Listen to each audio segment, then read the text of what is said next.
I, ban it, ban it, ban it. I just been looking at everybody's reaction on the internet. It's been really funny, man. Seeing so many different streamers about Last of Us. It'll be fun. It'll be a fun spoiler cast to talk about when we get to it. I'm guessing early next week. Right? Yeah. I'm trying to finish it Sunday. Hey man, no pressure. Well, it's not about pressure. I want to finish it. Yeah. I'm really into it right now. So. Then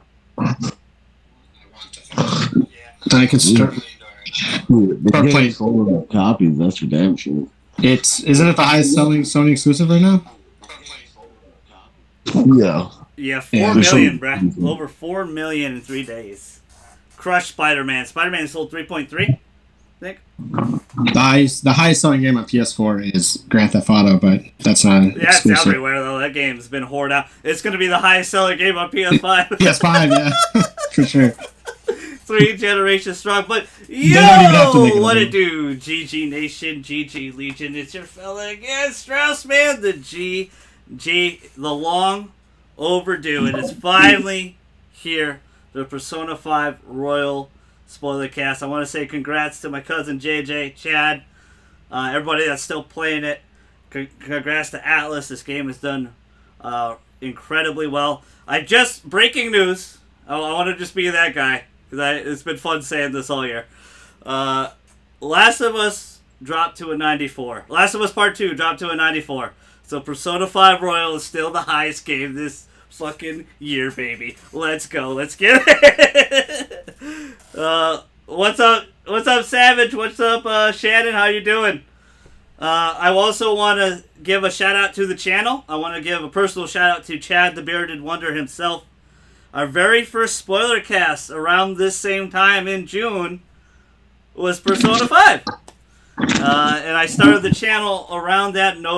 Some of my favorite, some of my most popular videos are the reaction videos, 2,000, 3,000, 1,000 plus. Shout out to Chad for being in the Catherine one as well. We did that super late at night, many hours after that trailer dropped, and it did very, very well. Very, very well, but I appreciate all the love and support on the channels. We'll probably have a Twitch stream tonight. Lou and I are going to farm trophies on the show, so it won't be like a super exciting one. And I'm sorry that there hasn't been any music, but I cannot afford to get banned right now. I just got Twitch. Twitch is going through some shit right now. They're going through a lot of shit. Banning people. They got Ninja back. What are you talking about? It's very a messy place over there right now. Topic for another time. This game is very, very long, so I did not write every single detail. We're just going to talk about our favorite things, highlights of the game, how we felt about the game, the differences between the original vanilla version and 5 Royale. Me and Chad will cover that. JJ's a noob at this. We're going to get a noob's perspective on it. I'm interested to see, and again, congrats to him for doing it. He beat it in 125 with Plat. Shout out to Atlas and Sony for giving out free themes and stuff for a trophy. They wanted to get you the Plat. This Plat is very easy, just like Last of Us Part 2. Very easy Plat. Don't have to work too hard for it. But you guys know I preach about this all the time. I always bring up Persona. The first few episodes of the podcast 3 years ago when this channel was started, a lot of my guests, you've noticed, brought up Persona all the time. And, I love this game very, very much. And, because of Square not being, in my personal opinion, the caliber of game they used to be, until lately, Final Fantasy VII Remake is very, very stellar. Very, very stellar game. We have spoilers cast on that. But it made me go look for other JRPGs, and there was a big JRPG lull a little bit in the PS3 era, in terms of like top tier. But hey, Persona 5 has killed it. It still has done so strong. I'm very excited. I've been looking forward to talking about this with these two. Have one of the OGs on our original spoiler cast on it, and then have my cousin JJ, who is a newbie at the game, but really enjoyed it. we'll talk about that. We'll get into all the details. There'll be a Last of Us Part 2 Spoilercast later down the line next week. I know there was a lot to talk about. We did a lot of reactions. We did Marvel. We didn't do New Game Expo, but I looked at all the highlights. Min for Smash Brothers. A lot of shit has been coming out. We'll try to get you a pod on that later down the line. But hey, let's talk about Persona 5 Royal. And I'm going to give you a clear warning. We're going to dive right into the shit. We're going to get right into the spoilers because I want to talk about it really, really bad. There's no warming you up or anything and telling everybody to get out of here. I'm going to give you 5 seconds to get your asses out of here if you do not want to be spoiled. 5, 4, 3, 2, 1. Here we go. I want to start with the new characters, obviously. I want to start with Persona 5 Royal. Well, you know what? Let's talk about how you guys felt about the game. I want to know my cousin's perspective. He texted me a lot during this game. He's a guy that's not big on spoilers, but he texted me a lot about certain situations, and I was just like, just fucking play the game. But I understand that big moment. There's a lot of big moments in this game. You want to get that true ending. But JJ, as very much a newcomer to Japanese role-playing games in general, I know we played a little bit of Kingdom Hearts and Final Fantasy VII Remake. You were on that Spoilercast as well. This game is hella Japanese. Very, very Japanese game. But you end up really enjoying it. So tell us, why is that? Like, go into it a little bit. It was kind of off-putting when they talk about like English being a weird language as they were speaking English. Yes, yeah. Japanese. So that was a little. That was kind of. It was funny. It was very funny when they say stuff. It is one of my favorite PS4 games I've ever played, man. It was so much fun for. It was a very it's a story-driven game, which I've been really into. There's a lot of hurdles for a lot of people. So there's not a lot of not a lot of. It's not, but I'll say this. Obviously, we've played a lot of Last of Us. It reminds me a little bit of Last of Us, where the gameplay takes kind of a backseat to the tremendous story and the environment. 100-hour story. It's a big steep climb for a lot of people. I was immediately drawn to it when it was on sale, the vanilla version. I never pulled the trigger on it because you said Royal was coming out. But the artwork, just from the cover of the game, you remember going to like Blockbuster or something, just renting a game based on what it looked like. I probably would have rented this game just based on the box. Because it was, even just getting the themes for it after you platinum it, man.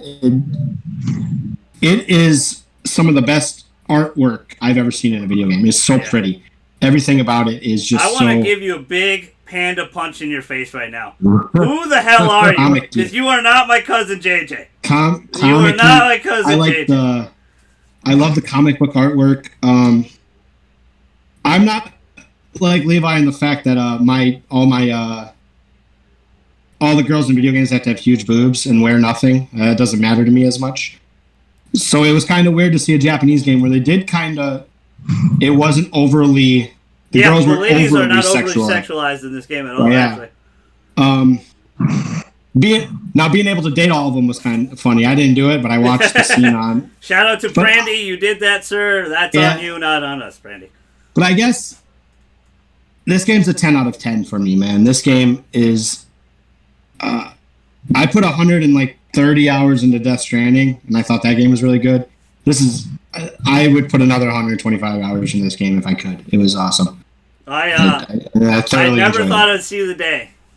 JJ would say something like that, but interesting. Chad, you were a newbie 3 years ago when you played Persona 5 Vanilla. How's it feel to go back with Royale and experience a lot of the new stuff? Was it worth it for you? The simplest way to put this would be yes, of course it was worth it. Yeah. I was surprised at actually how much I enjoyed jumping back into the game. Yeah. We briefly talked about this when we both first started playing it. Mm-hmm. Especially because you were yelling at me because Why don't you play Final Fantasy first? I mean, come on, you've been waiting so long for Final Fantasy, and I'm like, dude, it's Persona, man. It's You made a fair point though. You don't love back into 7 me, though. you know? It's not your favorite. If it was 8, you'd probably be different about it. Yeah, but I mean, this like even though obviously the majority of the story is still mainly the same, except for the new characters and the little parts they change to add them into the game. But yeah, replaying it was just as much of a fun ride as it was the first time ever playing the game. Yeah, I'm with Chad awesome. 100% and JJ here. I was concerned a little bit because the fandom got in my head a little bit. For the first time in a while, they got in my head a little bit because a lot of people. I highly suggest you just play this game. Just play it. Do not look at spoilers. Kind of like a lot of people are doing with Last of Us Part 2. They're just looking at spoilers and like, drawing a line in the sand. A lot of the Persona fandom, it's really interesting. We are used to this so many times. You know, Persona 3, Persona 3 Fez, Persona 3 Portable, Persona 4, Persona 4 Golden, Persona 5, Persona 5 Royale. I know a lot of people get a little tired of that. Understand, you guys are obviously new to that. You haven't experienced that. But this goes all the way back to 2006. Yeah. When the game, when Persona 3 Vanilla was released, and some fans were getting tired of that, and a lot of fans looked up the Royal because it was a 6-month gap. Came out October in 2019 in Japan. We got it in end of March in 2020 here, which has been a hell of a year for a lot of us here. But it felt so good just to dive back in and get rid of all those qualms I thought I was gonna have. Because a lot of people are like, oh, they changed. The ending sucks now. This is bad. This is not like this could all be DLC, which I find highly impossible to do. To do this as a DLC pack or anything like that, it'd be no effing way they would be able to do it because of how much they do change. There is a good chunk that is the same. I do understand that, but I didn't play it for 3 years. It's been a while, so this felt like a nice refresher course with so much extra involved in it for more bang for my buck. I platinum it and beat it 152 hours. I got everybody to level 99. I did every single confident arc. I got every single persona. I completed this game 100%. I completion the hell out of this game. I think a lot of it had to do. This is the most easy persona game. I don't want to say that this is just a cakewalk for everybody. It's going to take you time. There's a rhythm and flow to this game that's going to put you off for a little bit because you're like, what the fuck is going on for a little bit? Once the game kind of lets go for a while and lets you actually give you control of the character and what you do for the calendar system. Yes, there are set places in this game where you got to, actually have to do the palaces and the cutscenes and stuff. But how you get there is your choice. And if you get there to have a true ending where you spent 100 hours plus and you might not get that true ending, I give Atlas a lot of credit. I give them a lot of balls for still doing that. I think they made it pretty easy with the texting system. Shout out to Mello in Persona 4 Golden. He was so excited to beat it. And I looked at his Vita. I'm like, hey, let me check out your social links. That's what they were called back in the time before they turned into confidants here. And he missed the 2 new characters in that game. And he never played Persona before, so he only got the good ending. And I didn't want to tell him. I was like it's because it's your experience. My personal opinion is, if it's your first Persona game, just go in blind, enjoy it. Don't worry about what you get. Just have some fun. All the choices you make, live with them. That's your choice, and there's nothing wrong with it. But I think they rectified that with this one when they had 3 new characters, 2 that you specifically needed to hang out with Maruki and Kasumi. The texting system obviously helped that a lot. They would text you, hey, I'm available, come hang out. Maybe you need to level me up a little bit. They did completely change Akechi, and we will dive into that in a little bit, because Akechi in the original one, JJ does not know. Big difference from original game. Akechi was a auto social link in Persona 5. So it was kind of blatantly obvious that he was something was up. And Akechi, Kasumi, and Maruki, in my personal opinion, all have that same vibe that I don't like from them. Is that they're too squeaky clean. Everybody in my party, everything that's going on right now, everybody's broken. Everybody's been through some shit. And those three just were too squeaky clean for me. Especially in the original one. Obviously, I already knew the spoilers for Akechi, because Chad and I played the original one. But let's dive in with the new characters, Kasumi and Maruki. Again, Spoilercast. What did you guys think of who actually Kasumi is? I'm going to start off with JJ. Kasumi is a big twist in this game. Something was really off to me when I was, again, not only her squeakiness, how squeaky clean she was. And yeah, they do have some demons, you find out what's going on. But her confidant link ended at 5, and it bugged the fuck out of me. Because she was the one I was going to romance this whole playthrough, and I'm like, God damn it. Don't tell me I gotta wait till the end of the game. Essentially, you kind of do. You have to hold out. I had to friend zone everybody. But what'd you think? What'd you think of the big twist of Kasumi and who she actually is? Being Sumire. The older sister. Or the younger sister, sorry. I guess I didn't see it coming. I should have saw something was up.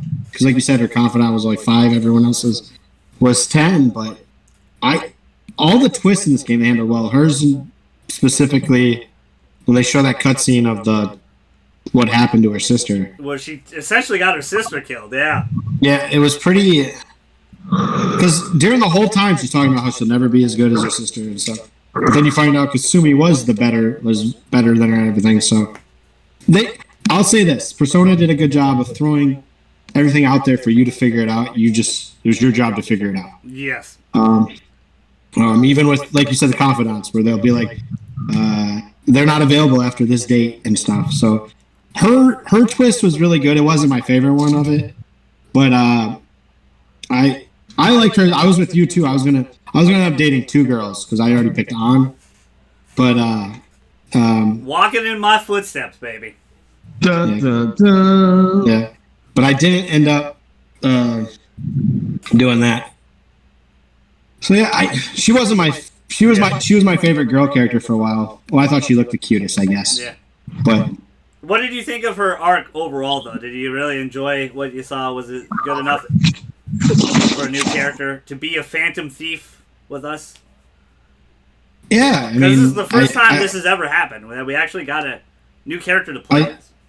Essentially, she had the biggest fucking thing go on in her life, you know.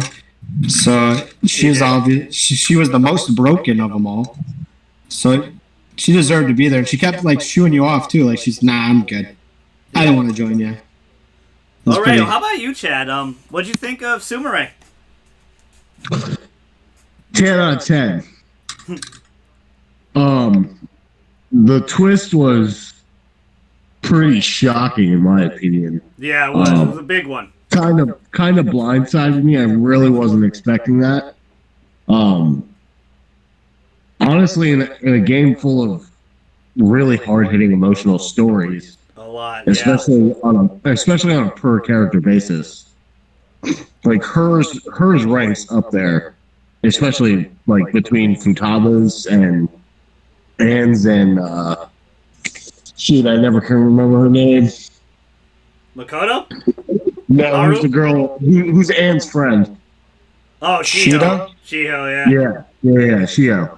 Like, Anne and Shiho at the beginning of the game with Kamoshida it's rough, you know? Yeah, it's rough to watch. It's kind of rough to take in. It's almost a rough way to start a video game.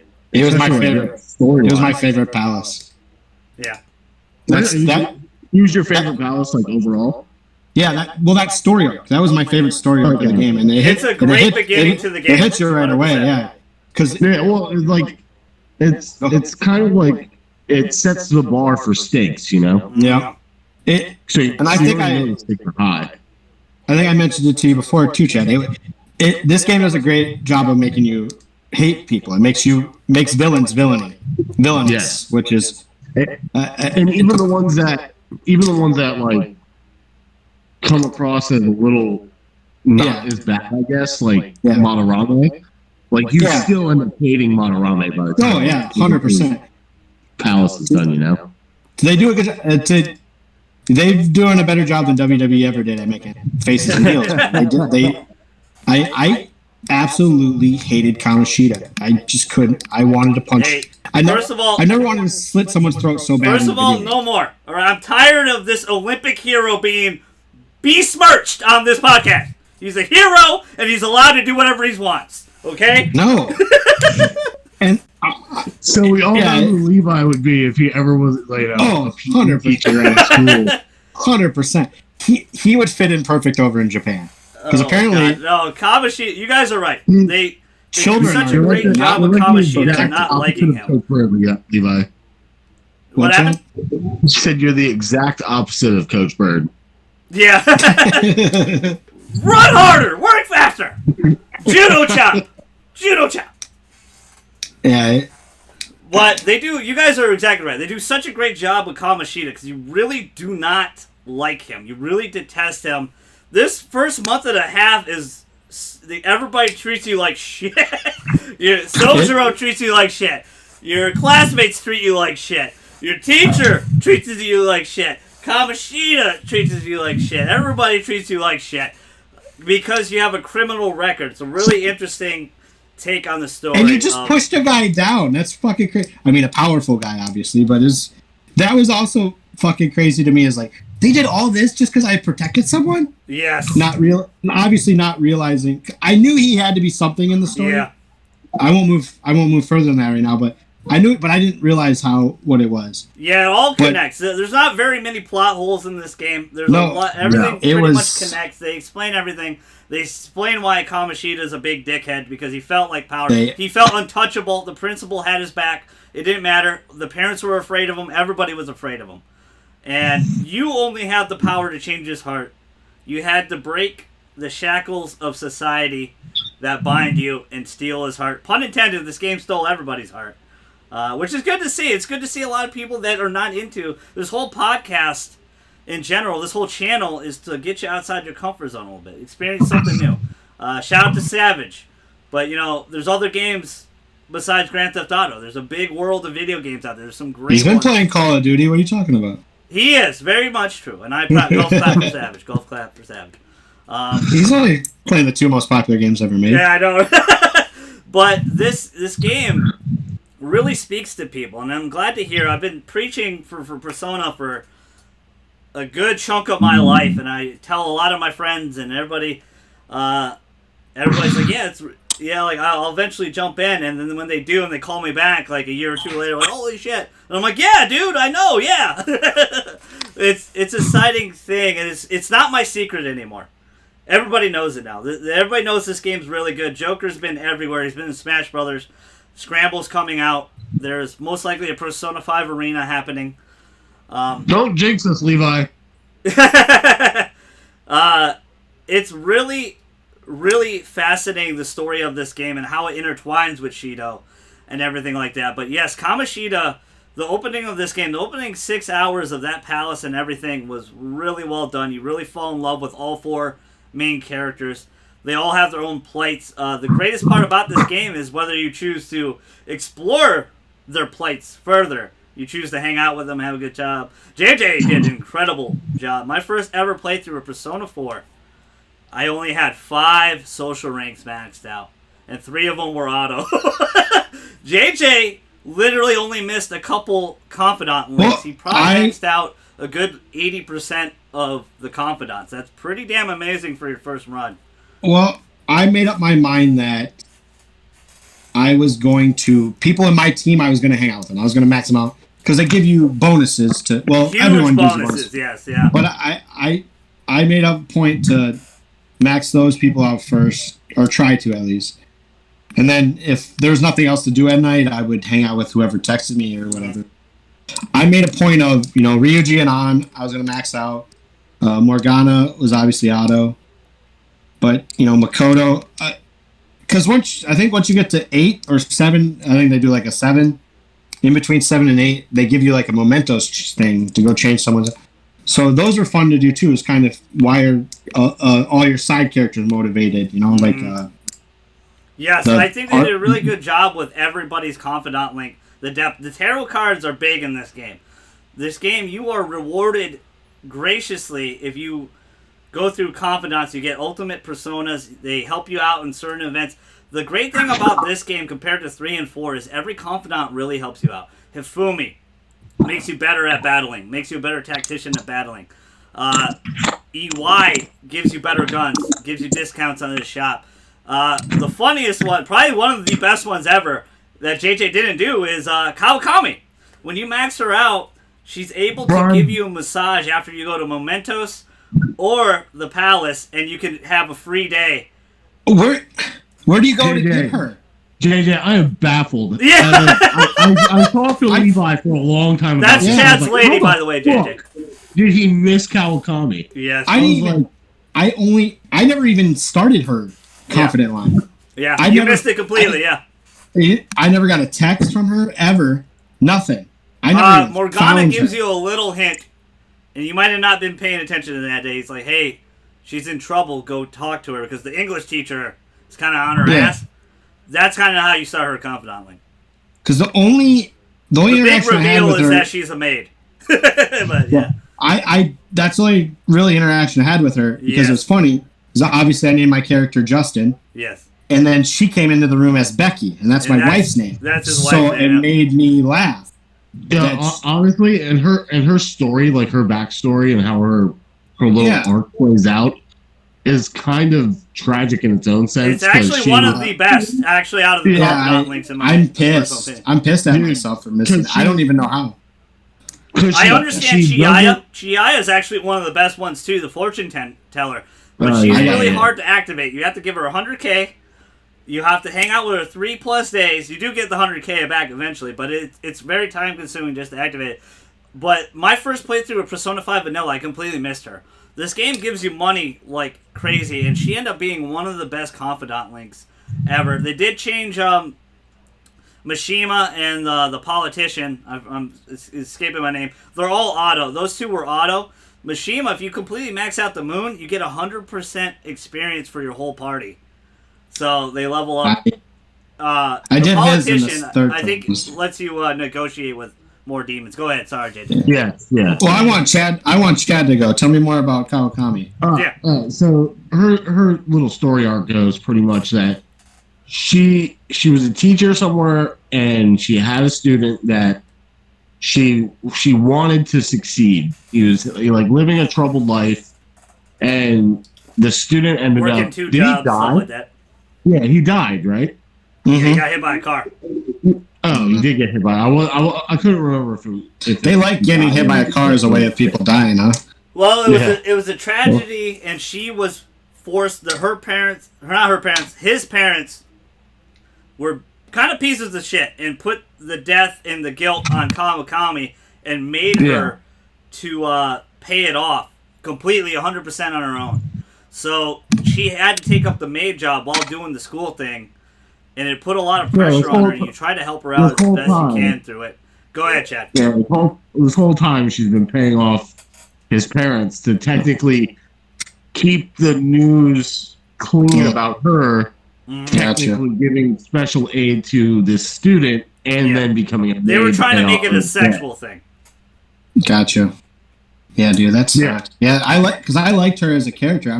I don't know how I fucking. She's actually one of the best confidants, not just in terms of what she can do, but her story, like Chad said, is outstanding. Because that's what kept me going through the whole game is the story. Because I mean, I'm not gonna lie, the gameplay wasn't really. It's not much to me. There's really not much to the gameplay at all. No. And I've never been a fan. Like, I'm not really a fan of turn-based stuff.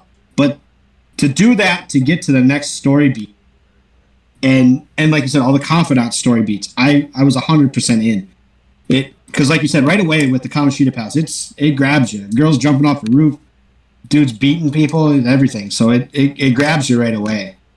And I fell in love with this game, man. I'm pissed I missed that one. They actually did.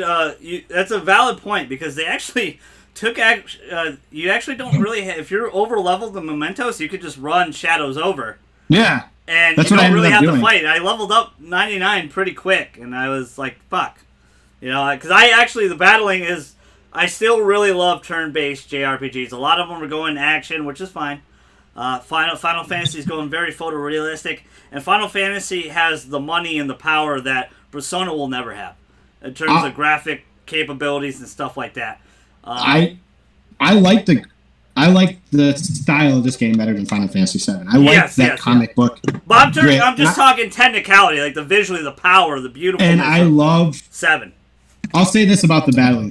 I love the Persona thing, the different things you can bring up, and the design of them all, and battles are supposed to be quick too. They're not. You don't stay there for. And the chess match of it, like figuring out a weakness or whatever, or who you should have in your party for this particular. I did like that aspect, but it was, I don't know. It just it was great. I have one question for you. Yes, sir. All ears. Because this game's a little different from the first one. Did you ever run into a Mara or fuse one? A Mara, or what's the second thing you said? Or fuse one. At any point in time, did you either fuse a Mara or did you see an or run into a Mara? I don't think so. It's a giant demon dick on a... Now, there is one thing I saw. I don't think I fused them. Maybe it is where it looked like a wagon. Yes, that's Mara. Yep. Wagon, and then it looked like a green mushroom tip. Yeah, I did see that one. It's that actually a giant dick. Yeah, Seth was sitting there next to me, and he's like, "Is that a penis?" I'm like, "I think it is. I think it is, buddy." Because he watched me play probably 115 hours of it. Yeah. Let's get to the other new character I want to talk to. Is a big one. Another confidant link. Literally they call it the counselor confidant link. Yeah, it's not like really a tarot card or anything, but Maruki, and he ends up having a huge twist as well, and it makes sense after the traumatic effects of the first month of fucking huge abuse. It would make sense to have a fucking counselor, to have someone to talk to about your situations. But they tie. I think the third semester is so masterful how they tie it in with Maruki.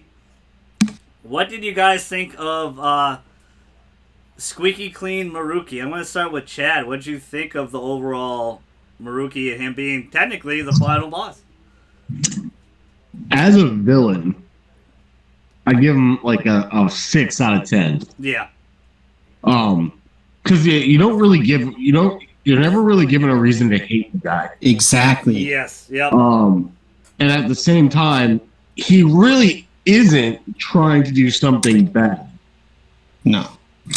It can be perceived that way, that you're changing reality, it's not a good thing, blah blah blah blah blah. But like, he's ultimately trying to make people happier by sacrificing their will to make their will to live their lives as it's taken place, instead of making them go back and transform into something they're not. So we'll talk about the twist, obviously, but like the whole Kasumi Sumire thing, when that hits you and you realize what Maruki's been doing in the background this whole time, it kind of like, it gives you a reason to kind of be like, look, I'm not on your side, I'm not going to agree with you, but they literally give you an entire month to make that decision. Yeah, he's like, okay, you kicked my ass this time, but hey, I'll give you another chance. Yeah, we'll talk about it in a couple weeks, go ahead, like, JJ. You start to think about it some more, and you want them. You kind of do agree. It kind of makes you want to see what the game would end up being if you let him win. I want to go back and play it and see. I looked up the bad ending. It's pretty good. I haven't seen it, so I would like to go back and play it. But I mean, as far as the end game villain, to me, I always thought Akechi was the biggest and best bad guy of the entire game. Yeah, even more so than Shido. Shido. Shido kind of has some empty notes for a little bit. Yeah, as far as him actually being the final villain in his boss fight, 10 out of 10. Okay. Yeah, that boss fight was amazing. It was better than the Alamo fight, and I didn't even think that was possible. Yeah, because it just kept going, and you're like, all right, but every time it went, something cooler happened and something better happened. And you're like, oh, because they never really. It could have got smaller or something, but it never did. I know there's one boss fight where I think it was my least favorite one. Which one was the burger guy? Yeah, you were struggling with him a little bit. Yeah, where once you get through the waves, you just have to hit him once, so it doesn't. Where this just it kept building and building and building to something great. I agree about Akechi though. He was when he was helping you, he's still a psychopath, and he ended up being my favorite character. Yeah, they changed his storyline up a lot, and it was well done. Because virtual high five. Because we'll get to him in a second. Talk about Maruki a little bit. The Maruki's story. I'm with Chad on this one, where it was kind of a finding out it was him, because I was you're guessing kind of who's the best bad guy and stuff, and then you see him and you're like, oh, I knew it. But he never, like Chad said, he never really gave you a reason to, like, you could have easily sided with him and everything would have been fine. Because you see all your friends, and he's made all your friends' life better, and they wanted to do that. I like that. Where you go and visit everyone and see how they're doing. Morgana's. Yeah, well, yeah, Morgana seemed. Yeah, I thought he was good too. Morgana can sit on my lap. Go ahead, Morgana. Yeah, but I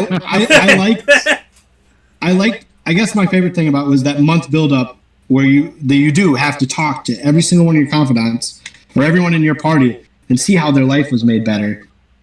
And then they're like kind of figuring out like, this isn't what I remember. And Maruki as a character is all right. I never was like all in on him. Yeah.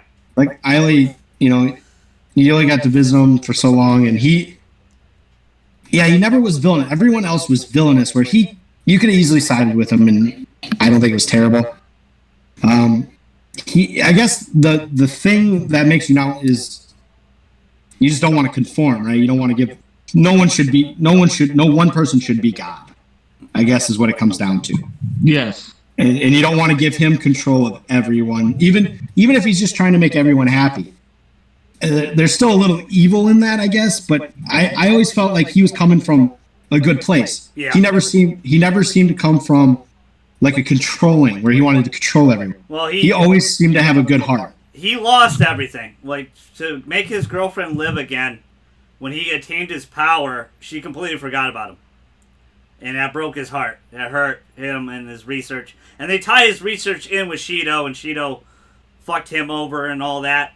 So you do have some empathy for him. And I agree with you guys. It's hard to hate the guy, but to me, he still is a villain. When you actually manipulate others' minds and make them pretend that everything's squeaky clean and run away from their problems, I don't agree with that. So for me, it was really easy to say, fuck you, guy, you stupid science bitch. For me, it was easy. But I see where you guys are coming from, because there is a lot of empathy. You see, when you watch the tapes and you see what he goes through, and he was honest with you. He was honest with you the whole time when you max out his confidant link. I guess he never made anybody, though. Like, because you and Akechi never bought into it. Like, they kind of chose to live in that life. Well, Akechi, spoilers for him, he's not real, right? He's never going to buy into anything. He's fucking crazy. I love that part, though. That was a really smart twist. He made Akechi for you to buy in. He made Akechi because he knew Akechi died. He made Akechi for you to buy into his world and reality. And I understand, I get it, and it's easy to conform. And your friends are, I hate to say it, pussies. They all cave in instantly. All my problems are solved. And that's what I liked about the third semester is they kind of snap out of it quickly. Chad made this point. We were talking about it when I got to the end. Like, they kind of snap out of it pretty quickly, which is fine. I wish a lot of that stuff was voiced in the third semester. But I do like the third tier personas. They were excellent, well designed. I do like the third semester costumes. I get it, I understand, and it's cool. It's easy to give in, right? Because you want this. Ryuji wants to run again. An wants her best friend because Shiho couldn't stay in the school. She jumped off the roof. Everybody would have bullied the hell out of her if she came back. She had to go to another school. Futaba blames her whole existence on her mother's death. Right? She is the cause of her mother's death. have her back and have Sojiro happy, have everybody happy. Morgana, his whole existence, he's telling you, I'm a fucking human. Believe me, please. Please. You know, and he's a handsome, dapper young man that is like, it's very cool. I liked how it's done. It all makes sense. I just disagree a little bit. I hella respect both your opinions. It was easier for me to be like, nah, dude, this is not right. I don't like it. Get a grip, Science Man. I like the dilemma they put you through, though, because they did. It makes you think about it. Yes. Because with An, she doesn't get to see Shido a lot, but she's still alive. And Ryuji, the Ryuji running thing, but I mean, it really affected Makoto, Futaba, yes, and Haru having her dad back. You know, yeah. So to see them to want them to be happy is a thing. I like the third trimester for that. I like that. Maybe Maruki I didn't see as a villain or a bad guy, but the simple fact that your friends are all happy, and that was really the conflict, is whether to make things right or everybody's in the yukata, everything's rainbows and sunshine. Get out of here, bro. Stop Persona 5. Well, I'll say that you need a little grit in your life. You do need a little. Sure. I'm with you. It is a nice moment. That was a fun moment when you actually see the reveal. For me, I knew it right when I woke up in his office. I was like, "It's that stupid science, bitch." It's that stupid science, bitch. I knew it because he just rubbed me the wrong way, and he did have some issues and trouble, and they did a great job reflecting on him a lot. And then his persona, it's fun fighting another Persona user. We haven't got that since Persona 3, where there was this other group that was against your group of Persona users. It was a really cool idea, really cool. They never used it again until this, where you actually fight, and then he evolves into like another Pokemon. You know, he evolves into another giant god-like creature. You fight Akechi before you even fight Maruki, and then you fight Akechi in the first game. Akechi's technically the first Persona user you fight. Technically, you're right, yes. You find out he's a traitor. That was really well done, too. Even though I saw it coming a mile away. Like, I never liked him either. But you're right, Chad. But it's really cool how they did it, because it's really fun with Maruki. And his first boss fight actually is a lot tougher than his second phase boss fight, where you essentially just block for 3 turns and then you shoot him in the head. You know, like honestly, I thought the hardest part of that whole entire fight is when you guys are having your little God of War moment. Yeah, I think that's why I liked it so much. Yeah, is that they really amped it up. Dude, that surprised me. Like, you thought the fight was over, and you think Maruki's gonna give in, and then all of a sudden he's like, "No." Yeah, and you don't hesitate. You're right, though. You guys, we don't hesitate to save him, right? Because we know he's not completely in the wrong. Like, he's trying to do the right thing, make everybody's lives happy, but he does it the wrong way, manipulating minds and stuff. But I understand. It was well done. It was well thought. I like his palace a lot. Well, let me ask you this dilemma question then. Aren't you, as the Fan Thieves, doing kind of the same thing? Yes, and that's what I like about this game. You're doing the right thing, the wrong... Like, you're changing people's personalities. That's what I like about this game. You're not really the hero. You become the hero at the end.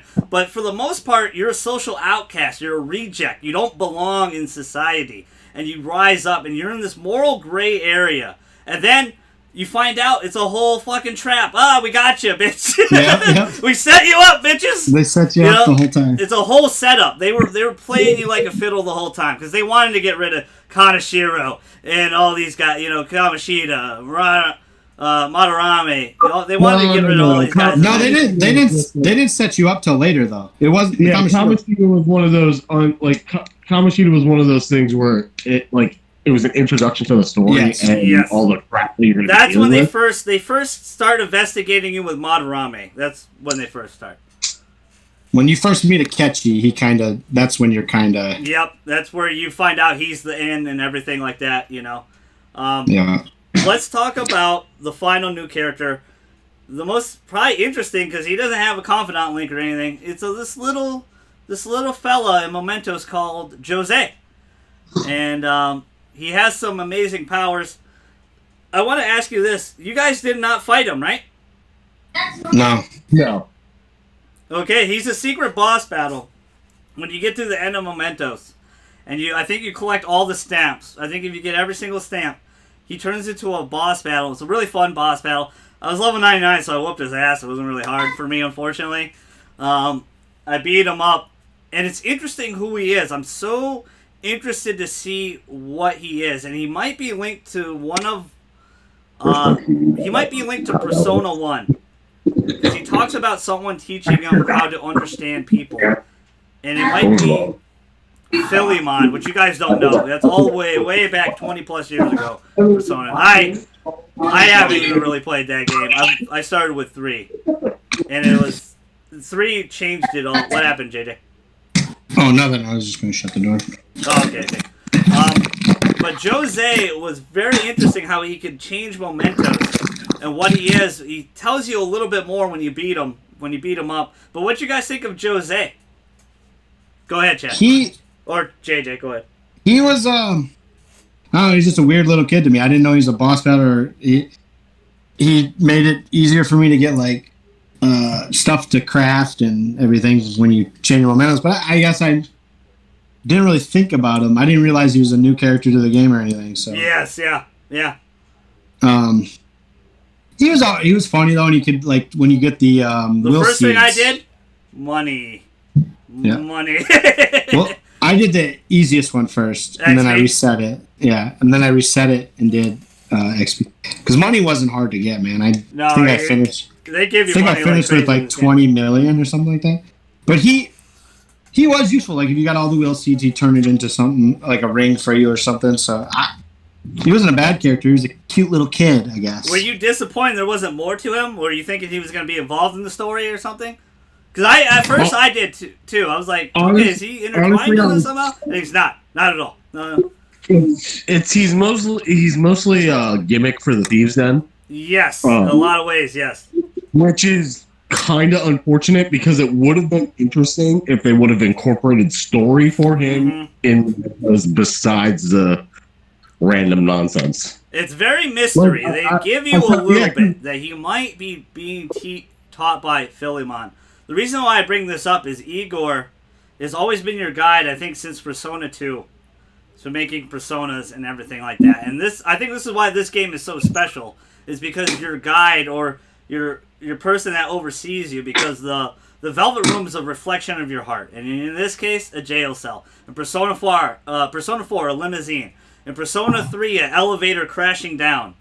Those are all symbolisms of what your heart feels and what's going on and the stakes that are happening. And for you, it's a jail cell because you're a criminal. You're a criminal in society in P5. But he's very intimidating looking with his long nose and his creepy smile and bloodshot eyes. He never blinks or anything like that. It's that voice, bro. Yeah. When his voice changed too, when you figured out that he was being... I think this is why it's such a great game, because they took... Crazy. They can't do it again. They can't do it in Persona 6. They took your ally and turned him into your enemy. Actually, the true boss of the game. Well, the vanilla portion of the game. Anyway, it was really well done, really well incorporated.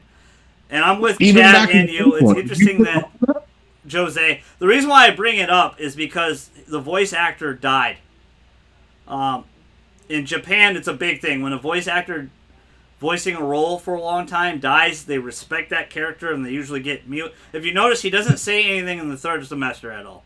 It's like equivalent to our lost, superstars like Heath Ledger and Robin Williams and all the other people. And that's why Kingdom Hearts 3, Phil from Hercules doesn't talk anymore, because the Japanese voice actor died.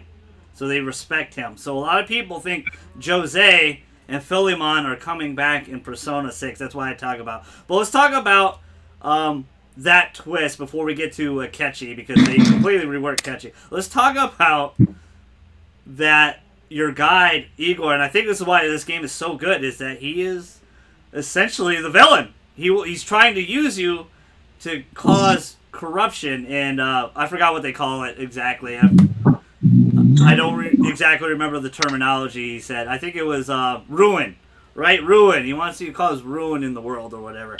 And very great twist. Did you see that coming, JJ? No. Hell no. I didn't know the twins were all one person. I didn't know. Yeah. He was the twins. Yep. I didn't that know. was one of my favorite twists from. Yeah, it was Yeah. a good one. Yeah. I didn't know. Well, I didn't know what to make from him because they kind of just put you in that room right away, and me and Seth were like, "Who the fuck is this guy? Yeah. What is?" Because he like you said, he's off-putting to look at. Like he does come off as a villain, and then he's trying to help you the whole time. And I don't know. I did not see that coming, and I thought it was good, a good twist. The twins being one person was also a good twist. I liked it a lot. Igor was, and then his whole voice changed, and that was threw me off too. I'm cool. like, whoa. It's really cool. So from him being in other games, did you know that it was a fake then? I saw something very off-putting with his voice, but I thought it was because his Japanese voice actor died that they just changed his voice.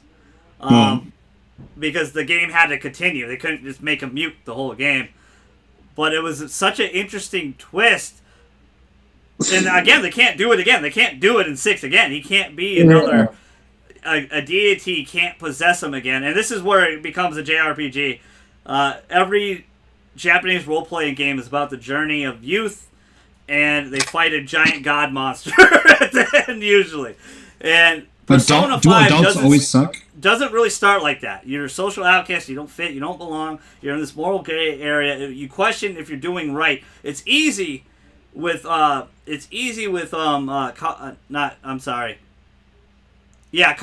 Madarame, and Kamoshida. It's easy. Yeah, we're doing the right thing. We're superheroes. Even though we're idiots and we're talking in a stairway in front of everybody. Always. Always talking loud in front of a ton of people. Stairway. But Futaba changes that for everybody. Because Futaba shows you that desire doesn't have to be evil. Desire can just be distorted. Futaba's not a bad person. Futaba blames herself for her mother's death, and it's the most interesting dungeon in the game because the pyramid is a self-reflection of death. Tomb. I'm going to die here. I'm going to rot. Because she can't talk to anybody. She's scared. She's a NEET. She sets herself off to society. But is it right? And the game it makes you question that, and I love that a lot. Is it really right to change that person? It's easy for Kaneshiro, Kamoshida, Madarame, fuck them. But is it right to go into Futaba's heart because she can't stand on her own 2 feet and fix her problems for her? Is that really right? And obviously the group agrees, yeah, it is. We got to go in. Let's do that. Because I thought it was the easiest to do her. But go ahead. So, Go ahead. I thought it was easiest to change. I thought it was easiest to change Futaba's heart. Yeah. Blaming yourself for your mother's death. No one should ever do that unless you pointed a gun at her and pulled the trigger. Or pushed, for that, I like that pyramid a lot because that, like you said, it really changed. It really 180'd the game, where you're like, oh, now we're, I don't really want to fuck with this. I don't want to be mean to this. And then she asked for it too. Yes, for her she requested it personally. Yeah. So that was an interesting. That was one of the better palaces. That was an interesting one. Yeah. Go ahead, Chad. You got anything to chime in? Because I know Futaba is one of your favorites. Futaba is his favorite from his profile pic, yeah. From his avatar. Yeah, as far as the characters go, especially the ones you end up saving personally. Yeah. So the people you can lump into that are technically Futaba and then Sai. Yes. But yeah, Futaba's always been one of my favorite characters. Quirky little weird nerd girl. It's unfortunate that she kind of suits the little sister figure better than everything else, just because of how she is younger than everybody. Yeah. Well, yeah. If you hang out with Sodro too, he's like, "Hey, you stay the hell away." Well, that's I always never I've maxed her out, but I never ever considered dating Futaba. It never came across. Like you said, she always came off as a little sister. Fun fact, I was so impatient with the trophy that I had Futaba at level 9. I was like, alright, let me just reload the game after I say yes to her so I could just get this fucking trophy out of the way, because I had to wait till Kasumi till the end. Or Sumire. It was worth it for me. Sumire's her whole confidant. It was beautiful. It was well done. I actually liked her hair down with the glasses. I thought she was very cute. It was worth it for me 100%. I thought to go the whole game. Did you watch? Have you seen any videos of when you date Futaba? I've never watched one. Yes, yeah, it's very funny. It's very, very funny. But it's really sweet because you help her a lot. Because you take her to Akihabara. You take her out to a lot of places she couldn't go by herself. And then she gets really confused. She's like, what are all these feelings? And I'm like, friend zone. You're my little sister. You're friend zone. This is as far as it goes. And then in real life, no girl would just accept that. But it's a video game. The dating sim thing is just for fun. It's just to boost your ego. It's not really to... it has no impact or ramification on the story. It just has fun. The Valentine event, fun fact, if you date all the girls and you do the Valentine Day event, they all kick your ass because you cheated on all of them. And it's funny because Sojiro is the ultimate bro. He tries to protect you. He's like, dude, what the hell did you do? Get out of here. I'm stalling them. Get out of here. He's like, what'd you do? And then you end up getting stomped to death. Like, not to death, but you get stomped, and you end up getting a candy from Sojiro for Valentine's Day. He's like, let's fix you up.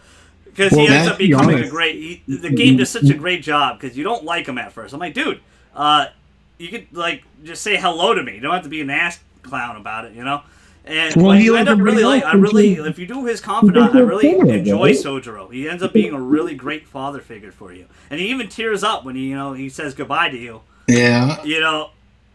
He ended up in my top 3 of characters at the end. Yeah. Sojiro was down, man. He was your guy. He was gonna help you out. Yeah. And at first, like, I think I texted Levi at first. Yeah, everyone's just so mean, and everyone's a pedophile. Everyone was so fucking. It was crazy. It was well, not everyone. There was. All right. So let me ask the question everybody wants to hear. Yeah. JJ. Yes, sir. Let alone like who you dated and who you romanced in the game. Mm-hmm. Who's your number one waifu? Yeah, waifu for waifu. I think, like I said, I ended up doing Alan, but she's kind of the first girl you meet, and you kind of get attached to her. After everything, I don't know if I'm in the minority here. I really liked, was it Takami, the doctor? She was probably Takemi. She was probably my favorite. I liked her story. I ended up maxing her out. I liked her story arc. She was she gets very broken when you find out that she gets fucked over by another doctor. Dad, right? What's not cool about a gothic nurse, bro? Yeah, she and then when you see her, when you see her out in public too, she would just. Also, I liked her. JJ just confirmed drugs are okay, kids. Go ahead. Especially. See what I have on my mind right now, guys. I'm glad you brought her up though, because I like the fact that they incorporated all the characters in the background early on.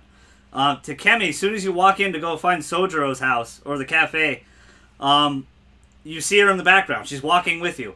Makoto and Haru, you see them early on in the original game.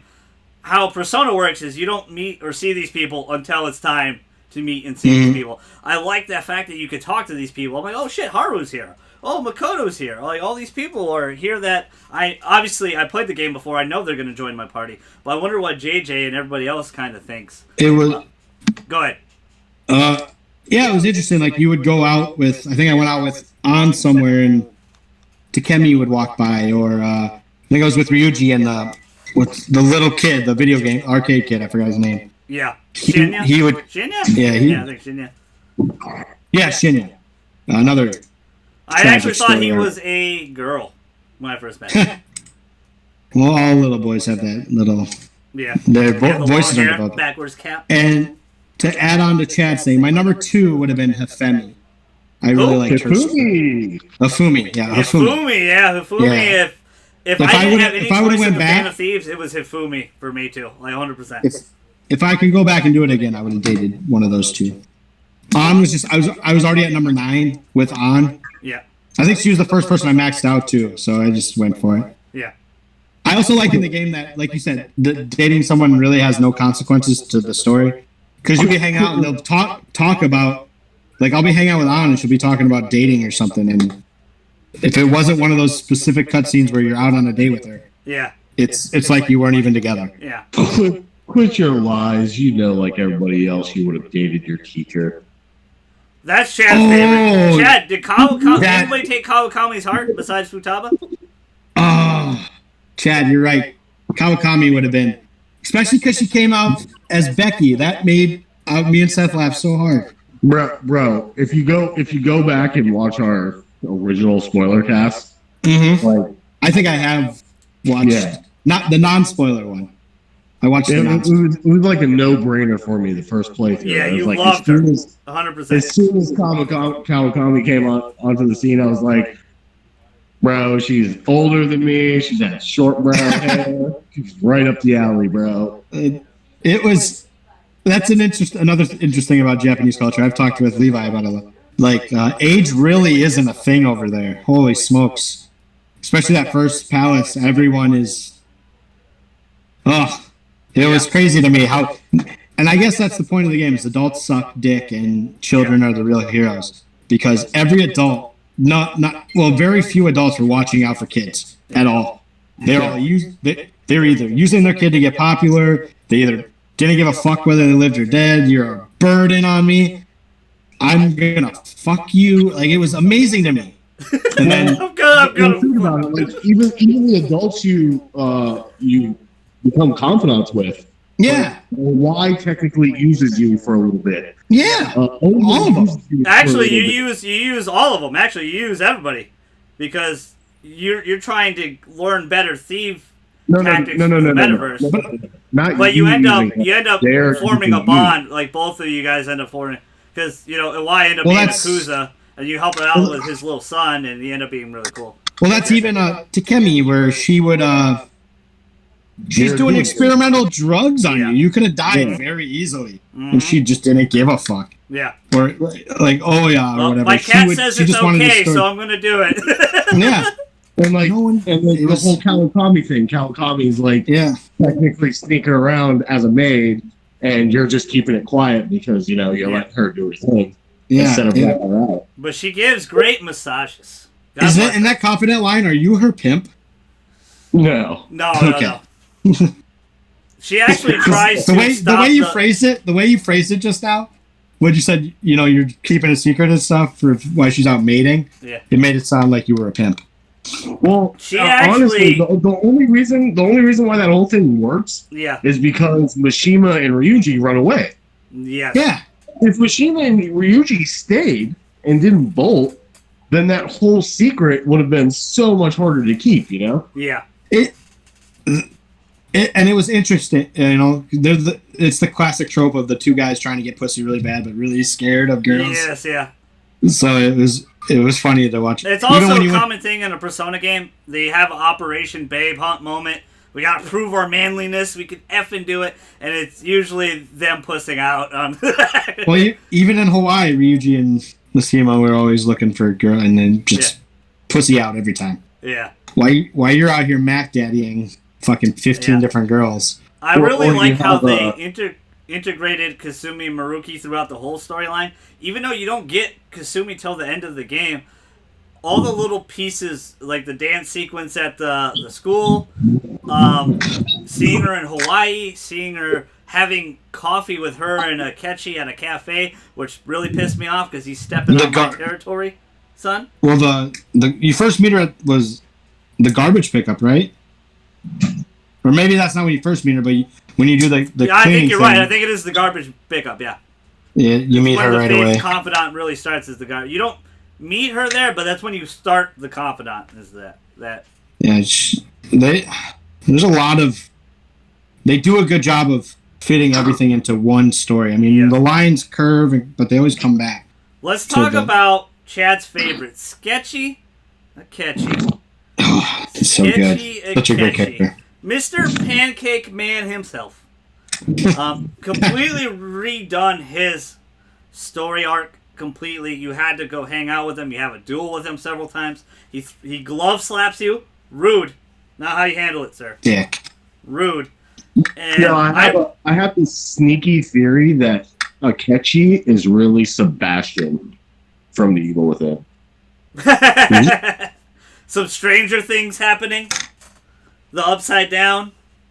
Yeah, how he has this like whole psychotic nemesis breakdown thing, and he like freaks out. Stem is totally Stranger Things. If I always thought, but go ahead, JJ. Well, I thought for most of the story he was, especially towards the end when you find out his powers are similar to yours. I guess if I wouldn't have been a mute character, I would have thought he was your brother. I would have thought that he was related to you in some shape or fashion. Well, he is. He's an inverse of what you are. Huh? So what a twist that would have been if you're going after Cheeto. Well, and you then guys. The whole thing comes out where he's Cheeto's bastard child, and then you're technically brothers, and you're also Cheeto's bastard child. Like, mind fuck that would have been. Because I don't, aesthetically they were similar to me. Yeah, they're the inverse of each other. They're like a mirror reflection. And they always came off as sibling. Like he's pissed off. It's like he knew something you didn't. Yeah. Like because he's always pissed off. He always wants to fight. He always wants to be better than you. And well, he wanted your life. You have all these great friends. You have everything. He has nothing. You know, he didn't even fully wake up to his true potential of persona, because it's when you do that battle with him when he dies. Spoilers again. Spoilercast. It is mentioned. Morgana's mentioned that he could have been just like you. He could have had the power of the wild card if he fully awakened to it. But he didn't, and he wanted your life, and he was jealous and he hated it. But he had this amazing fandom that loved him. Oh, he's the ace detective and stuff like that, but he didn't want that. He didn't want none of that. He wanted to have friendship and like meaningful relationships with friends because he's a bastard child. But you took a different path than he took. You took, I wouldn't say the right path because it's all subjective what path you want to take. But I was just trying to get later. You went the other way where he went this way. It's all based off of like motivations when they become persona users. Yeah. So like Akechi, when he awakens to his power, realizes that he has the opportunity to get back at Cheeto, and that's literally his motivation. He's all revenge based. Yeah. Yeah. But to something we were talking about just a little bit ago with Akechi, I don't believe it. I don't believe in the original version. It does a very good job at explaining to you or expressing how Akechi feels towards you until you actually have that fight and beat him. Yeah, yeah. But because he's more of a confidant in this one, when you hit that certain point and then you go into Mementos, you have that solo battle with him, and then he explains to you, like, dude, I fucking hate you. Didn't he say he hated you like 4 different times? Yes. Like even before he went like into Mementos, it felt like he said, "I hate you." He tried to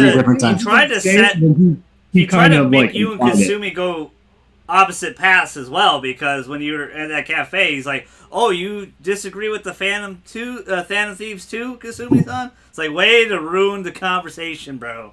Like, way to ruin. I'm just trying to hang out with my waifu for lifeu, and you're stepping on my toes. But it's masterfully done and reworked, and it makes a lot better than like Chad said, an auto story where he is conveniently always there. He's conveniently talking to you. You actually have to go out of your way to go hang out with Akechi to get the true ending. And like Chad said, where they changed it at the end, where it's a duel, and you got to make that promise. Like, yeah, I will. You're like, I will fight you. We will have our duel. But you don't. You don't get it. And I love that his cognition self has the balls to be like, you're not going to accept this Maruki bullshit, are you, right there? Like, you're going to go, not, are you going to be a spineless, and I just love that, because that's true Akechi. And I love that he can just, when he screams, his primal rage, just like, persona, like just the anger and the hate and the rage he has. It must have been so much work for him to just not let that out all the time. Yes. It was he's bearing it in very much. He was 100% my favorite, and he was the most interesting character to me. Yeah. He because like you said, there's always something off on him, and obviously you guys played the vanilla version and knew the twist. When that happened, my jaw dropped. Now Seth never trusted. Seth told me for fucking 90 hours, he's the bad guy. He's not good. I'm like, no, man, he's fine. He's fine. See, Seth's got that keen eye like I did. Yeah. He's like, I'm like, Seth, no, he's a little off, but I never thought. Like I said, Kasumi and Maruki, they just have that squeaky cleanness that it's like, I know you're hiding something, but what is it? Yeah, well, and I didn't know. Go ahead, Shane. No offense to anybody, but like he does make it plainly obvious, very early, that he is sketchy, catchy. Yeah, and it's whether you actually picked up on the hint or not, because it was subtle, but it was at the right point where if you didn't happen to catch the comment, it slipped right by you, and it was still a super big surprise by the time it came back up again. But, yeah, I remember talking to Levi about it, and like that's how I dubbed him Sketchy and Catchy, because it was the whole pancakes comment. Yeah. And me and Levi talked about it like, probably like a day or two after I played it. I was like, bro, Sketchy and Catchy. And he's like, what do you mean? I never liked him from the get-go. I always thought there was something off, and this image you're portraying, I know it's fake, son. I get it.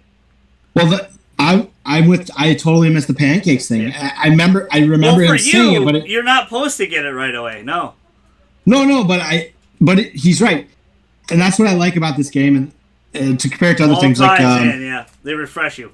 To the movie Scream, they leave you breadcrumbs. Everything you need to know at the end is at the beginning. Can you pick it up? Can you figure it out? When you meet a new character. Like, Shido, you knew was bad right away. But I didn't know how bad. I didn't know because, they show him right away he's the one who gets you locked up. They try to keep his name anonymous in the whole thing. When you go, after you have that big buffet with Luigi and Anne, he's the one on the elevator who treats you like shit. Yep. So you knew something was up with him. I didn't know what, though. I didn't know at the end he was going to be the number one bad guy. And I obviously didn't know Ketchy was his son. But Akechi, like you said, if you catch that pancake line right away, he's a Persona user. He can hear Morgana. Yeah, he can go in the cognition. Yeah. Or the metaverse, sorry. He can use cognition and go in there. Yeah. So if you don't catch that right away, if you're just kind of and it's real quick, like Chad said. So it's one line. Did you guys mention pancakes? The world building in this game is just outstanding. Well, it's not just one line, because they technically tease it again, but they blank it all out because they don't let you, Yeah, when he joins your party, you technically see the little flashbacks that are happening while you're talking to Akechi. Mm-hmm. All right. Yeah, they build this world fantastically.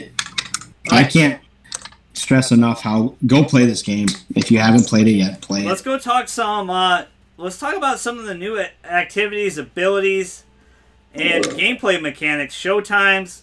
There's new locations. Kichioji is a big area you can explore. You can play darts, jazz club, billiards, the aquarium. I took Kasumi to the aquarium a lot. I keep calling her that. It's Sumire. I'm just so used to hiding it from everybody because everybody's asking. Kasumi's dead, motherfucker. Yeah, she is. You're insensitive asshole. But what did you guys think of all that? The showtimes? Did you take advantage of the darts and billiards? Did you go to the jazz club? Because jazz club was hella useful if you did go to it. JJ, did you take part in any of these activities, and what do you think of the new content that is all new to you? Yeah, all of it's new, so this is a bit. I did the jazz club only like 2 or 3 times. Yeah. I did do I did billiards, or not billiards. I did darts a lot because it was a fun mini game. Yeah. And it really did help in the baton passing. It really helped hugely. Yes. So I did that a lot. I think I got everyone to level 3 maxed out. So you got SP and HP every time you tagged someone. Yep. As for showtimes, those things were awesome. I loved most of them. What was your favorite? I'm guessing Makoto and Haru with the wrestling. That one was really good, but I really liked Yusuke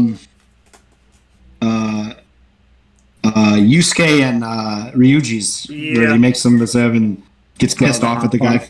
Yeah, where he gets pissed off that you interrupted his meal. Yeah. That one made me laugh a lot. They're all really good, though. They all make me kind of laugh. Chad, how about you? What'd you think of all the new places you can go? Did you partake in these things? Did you go to the jazz club? Did you go play billiards, darts?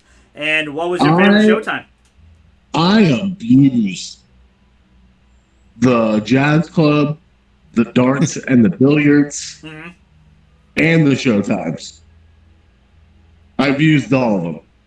Well, that's good. I don't think I didn't max anybody. Actually, the only person I don't think I maxed out for that was Yusuke. Yeah. Just because I never used them.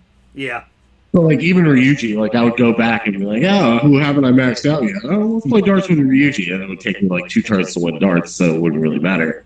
The billiard stuff was cool because everybody got kind of like a boost from just you, like watching you do trick shots. Yes, yeah, very true. Which was kind of cool. It sucks that you had to learn that stuff from book. So I think that kind of took away from maybe other people enjoying it more, or even possibly, at all. Yeah. The jazz club was amazing. It was actually my favorite place to take anybody to hang out. So like most of the time, like, you know, when you go out with somebody or just take out a friend, you go somewhere stupid and you have a little conversation. The jazz club was not only beneficial for your stats and everything, but it was just like it was a relaxed place. The music's great inside. Yeah. Usually the conversations but you learn a cool. key move usually when you go there. If you go there the right day. Yeah, you get the singer. You could put, like Makoto and Yusuke, I both got charge on them, so they can hit twice as hard, because they don't learn that ability. So, I learned Spellmaster, so half her spell, so every time she used all her fire spells and stuff, it cost less. It was, cut in half the cost. Very useful features. All of them were very useful. Kichioji was a really cool place to hang out. A lot of stuff you could do there. I didn't even mention the temple. I had so much extra time, guys. I had like a month of extra time because I had everybody maxed out already. And I just kind of went to the temple for most. I went to the temple. I made curry all the time because it gave you 100 XP when you got max curry. I basically just went to the temple and meditated the whole time to get my SP up with my character. I had so much extra time. They gave you so much extra time because Chad was really worried at one point because in the original vanilla game, Futaba Haru, you gotta be really fucking quick. If you want to max them out, you gotta go. You gotta go. This game gives you a lot of time, a good amount of time, that you should be able to get pretty close with everybody, if not everybody, depending on how you handle your days and alignments and stuff like that. I had so many extra days. I didn't play billiards that much. I did it once for the trophy and reloaded my save. I'm like, I ain't wasting a day again for that shit. Darts, I did a lot because, yes, the baton pass was super useful on everybody. Especially, it was funny playing darts with Akechi. He gets super pissed off if you don't do the right stuff. It was super funny. Because his game is like, I think 750 or something, and you have to end on 0 or something like that. Very, very fun stuff. The new exploring at night feature was really helpful. Gave you extra time. People calling you on the phone to get an extra boost after a social link was very useful, especially if you had a matching arcana. You say the right thing. I do like the fact this game gives you a lot of options to kind of be right. In the previous Personas, you always had one option. This game, you still get points no matter depending on what option you pick. You tell them on the phone and stuff like that. They wanted you to max out characters in this game. They wanted you to explore a lot of areas. Let's talk about what we thought could have been better in the game. A lot of people have a big fucking problem with Morgana in September with Haru's event, with Haru's father. He kind of becomes a little emotional. He gets pissed off. and leaves the team, and he ends up recruiting Haru, who is not a very good persona. She hasn't even fully awakened yet, and it's a very funny scene where he's like, "You stop being vulgar. You stop being."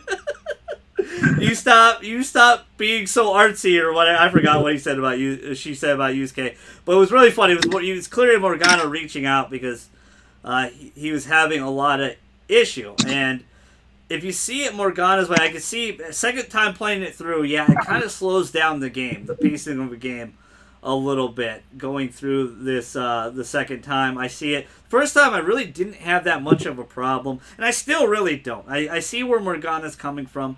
The beginning of the game, he thinks he runs the Phantom Thieves. Oh, I'm your navigator. I got everything. I'm using you two pinheads to get out of here. And when you kind of turn on him, like, no, we're getting out of here. And you leave, and then you meet him in cat form when you get stuck again because you don't understand how to get Kamoshida's treasure. But then Makoto kind of becomes second navigator, tactician of the group. She's the smartest. She has the brains. And then Futaba completely takes over the navigation duties that makes him really useless. He can't understand where to go Momentos anymore. It's, Futaba takes over. All hurts him really bad. And then Ryuji and him never had a really great relationship. They always are dicks to each other.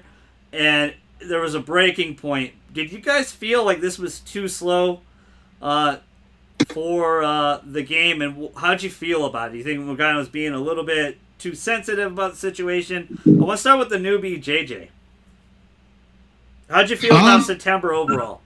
I kind of like that story arc of Morgana, because you do once you get, Makoto and then obviously Futaba, he does feel useless. He doesn't feel like part of the team. And then when Ryuji tells him he's useless, because, obviously you get hurt feelings, man. And he was already feeling that way. So I could see why he bailed. I thought it was handled well. I don't think it was too slow or anything. I didn't like that palace at all, but I thought it was a decent story arc to do. You can't just go, oh, we're gonna go to the next day and the next day. You always need conflict to tell a story. So I thought it was good. I liked that little story. Also, I want to point out, F all of you. What you guys did to Haru. F you.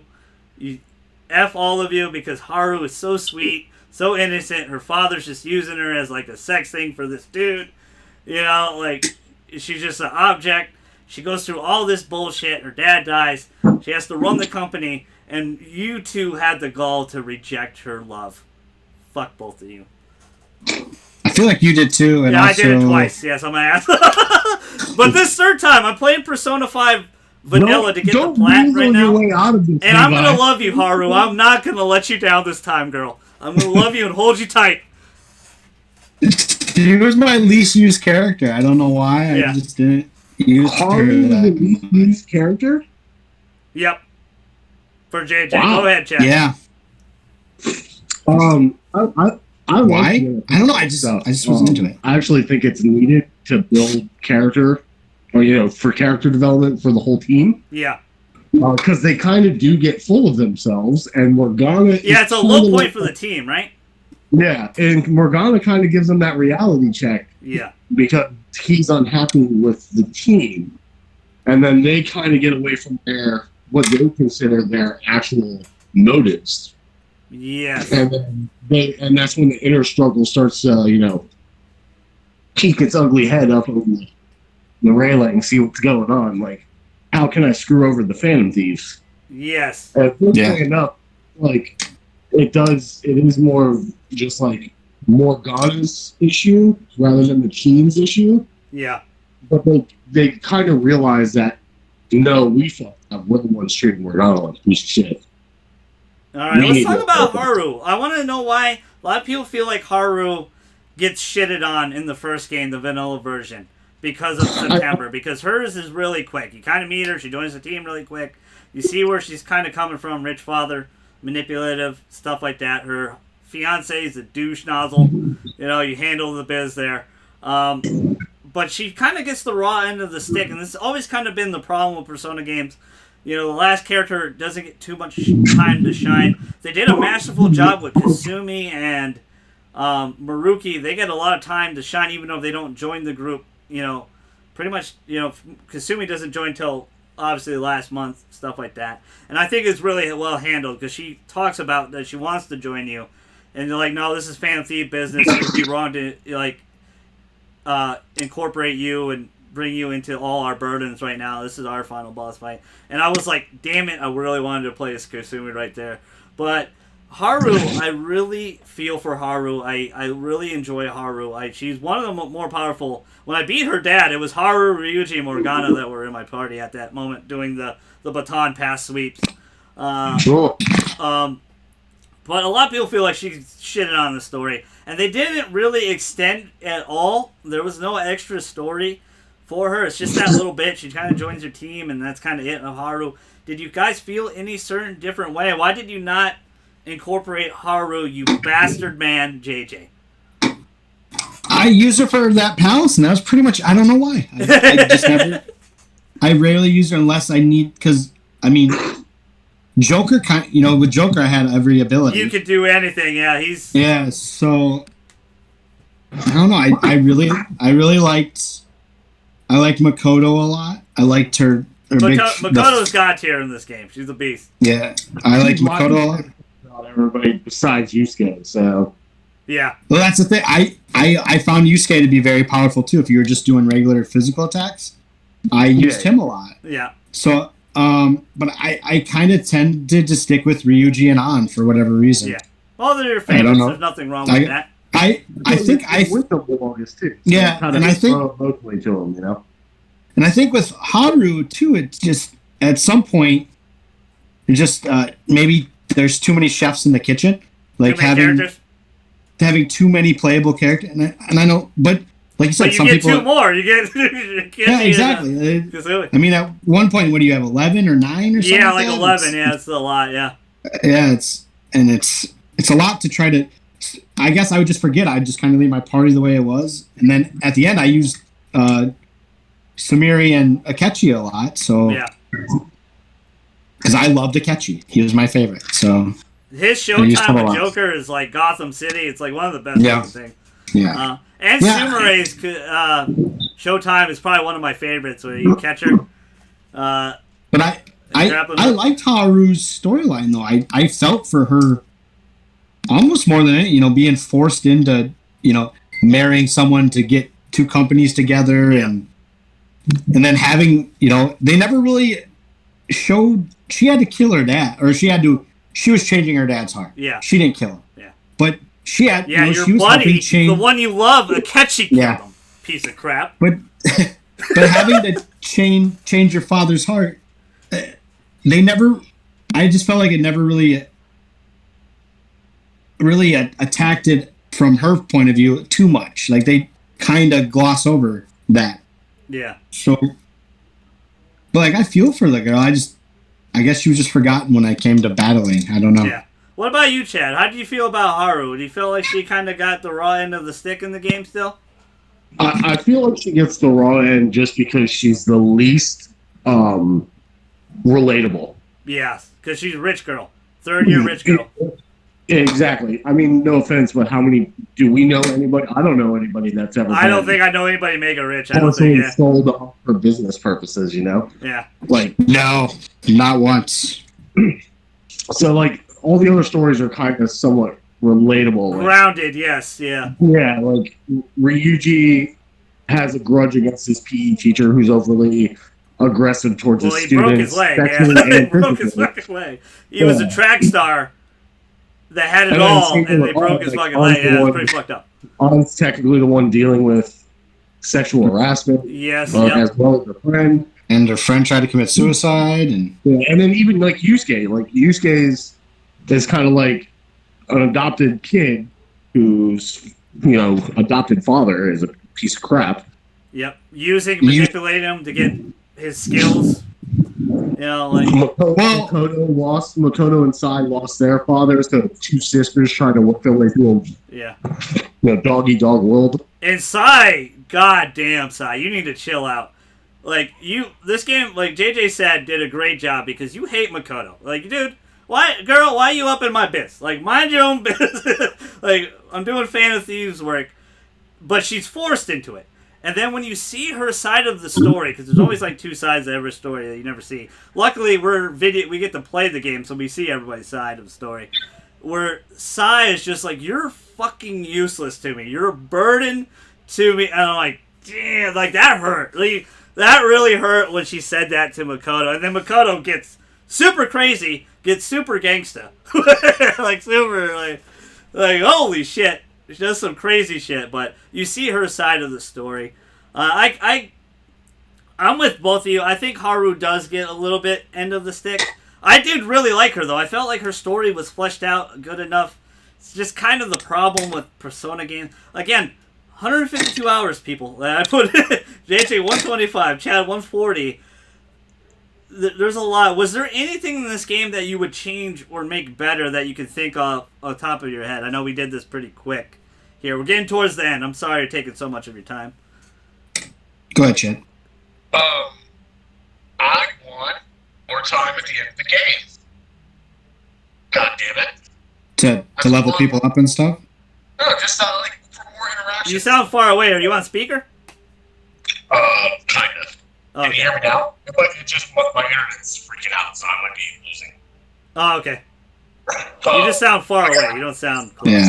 I still wish at the end of the game, Yeah. you had a week or two just to interact with your friends before the game actually ends. And Yeah, they kind of jump you. Mm-hmm. Well, they don't kind of. They do jump you. They would do that just like, see, like even if it was a couple days more than just like Valentine's Day and then the last day you get to say bye to everybody. Or in this case, the last week where you get to technically say bye to everybody, even though it's kind of weird. Yeah. Yeah. Yeah. Go ahead, JJ. Was there anything would subtract? I could see that. I think kind of points we brought up, though, too. I think you talked about Jose being a boss battle. I think he would have been more... I would like for his story to be more incorporated into Mementos. Maybe he was the final boss, and he was just kind of fucking with you the whole time. But, I mean, overall, the story is fantastic. The art's fantastic. The music... If I was to change anything, I guess I kind of along the lines with Chad said, but in the days more where you have Sunday off, you can do a day thing, afternoon thing, and then an evening thing, where maybe you got 3 things in a day on maybe a Sunday, like a day you didn't have school. It was funny when you're texting me. You're like, "Do they go to school every fucking day?" I'm like, "Yeah, they only have one day off." It was ridiculous. Yeah, and it taught me about another culture too. I did really learn about another. I'll attack with everyone. What up, Darwin? What up, brother? Another, learning. Their school system is grueling. Everyone's a pedophile. It seems like there's a lot to learn about the Japanese culture. But I dug it. There's not much I would change. I mean, like you said, it's 100 plus hours of. I wouldn't say 100 plus hours of gold. There are some lulls, but for the most part, I think the game's paced really, really well. I think it's pretty outstanding to keep you motivated for this long hour plus, especially with a new semester. I think it's incorporated masterfully. The only thing I would change is a very selfish reason in some things is like what Chad said. I want more time with Kasumi and Akechi at the end. I have a save file still there where I just go back and play as those characters in Mementos. I'm level 99 with everybody. Because you get if you max out their confidant links, which you probably did, most people did. When you get their 3rd tier persona, it's literally at the ending point of the game, literally the last fucking day, for the final boss fight. That is really a very quick boss fight. The second part of it anyway. I don't know if I would personally maybe add a little bit more for Haru, because it seems like to be a disconnect with Haru and Morgana in that September. I don't know how to actually rework it. Some of my other changes would be maybe make New Game Plus not as grueling in terms of when you go back to New Game. Maybe you have everybody at level 1, you just have your full party. and you can play the whole game with your full party. Yes, it doesn't make any fucking story sense, but it doesn't need to. You already beat the fucking game. Can we just enjoy our party? Can I enjoy Kasumi this whole run? You know, I bought the fucking costumes for Christ's sake. Can I just enjoy her costumes a little bit more? Because I really enjoyed her. I think it was all worth it. Everything, this whole journey was worth it again. It's fantastical. So many upgrades that I didn't even talk about that they did in this game were so masterfully done. All the new voice acting was very solid. The Confidant links were great. We discussed some of them, not all of them. I apologize for that. I did take up a lot of these guys' time. I do want to talk about that there was someone has the coding of this game. And he dug deep, and there was a lot of unused scenes in this game. For example, Madarame, there was the scene when Madarame actually kills Yusuke's mom. They cut that out. They cut out, shout out to my boy Prandy. He really threaded me, because he got really angry about this. There was a harem route where all the girls, instead of kicking your ass on Valentine's Day, actually love you. They all just, we accept that you can have polygamy and all this. And he got really mad about it. I was like, dude, like, that's not really he's like, you shut up! Like, you're gonna get cut you. So shout out to Brandy, my boy. I'm gonna have to wait until it gets ported to PC, so mods can get it. Yeah. They took that out, and I understand why. It's a funny scene. There's a scene where all the adults hang out. Sojiro, Oya. We didn't even talk about Oya because I think she's like the least talked about character in this game. No one loves Oya. Me and Chad touched on her a bit. Like, no one likes Oya, she's plain Jane looking girl, and drunk all the time. But Oya, Chiaya, like all the adults, Eli, they all hang out, they all have a bar scene together. That was cut. There was a lot of unused content. How do you guys feel about that? Do you feel like this was perfect enough, or do you kind of roundabout way what we just talked about, what we fixed? Did you want some of these in there? Because I feel like if some of these were in there, you lose the purpose. Like, I don't think you need to see Yusuke's mom die. Like, we get it. When Madarami's like, yo, I killed her, you get it. It's simple. It's like, you're a dick. We don't like that. That's bad. But go ahead, Chad. Or JJ. JJ, go first. It's a rocky road to go down because we could search any video game and there's how many stuff scenes in every cut out, right? Yeah, in every single game. I don't know if you actually see Yusuke's mom getting murdered, I think it would elevate Madarame to above some of the other villains for me. If you actually see it. But I don't know if I needed to see it. Like I said, the game is paced very well, and it's kind of like side stuff that because they do mention him killing her, so there are things to progress the story. You don't necessarily have to see it. I think this game was perfect, man. 10 out of 10. It just was awesome. There's not anything I would have changed. Okay. Chad. Yeah, when you go down the checklist, especially of like characters, story plot or storyline, plot twists, villains, all of it. There's really at no point in time do you feel like anything's been left out or there could have been more. Like there always could be more, obviously, but you're very content and happy. Some like me in my first playthrough of P5, I wanted to go right back in and play more because I just wanted more, and everything good comes to an end, but it's just the way. That's also the Persona series. There's no continuation, right? It's new game, new characters. It's usually complete. They are doing it with Scramble. Scramble is technically Persona 5 Vanilla 2. It's technically a sequel to the game. Levi, I don't think we should talk about Scramble anymore until we get a Western release date. Because as of right now, I'm still very much in the camp that it might not be coming. You might be right. I know you're like super upset about it. We talked about it a couple days ago. You're like, you're like very impatient about it, and I understand. But they might be incorporating these other characters. They might be incorporating Maruki. They might be incorporating Kasumi. They might be doing some other stuff. We might get a very different version of Scramble than the Japanese get. We might get a upgraded version right off the bat. They kind of did this with Arena anyway. Arena came out, and then Golden came out, and then we got Arena 2 after that. We got Arena Ultimax. Close that. It's really interesting. I don't know why it's such a big touchy subject for chat. I get it. I do get it a little bit.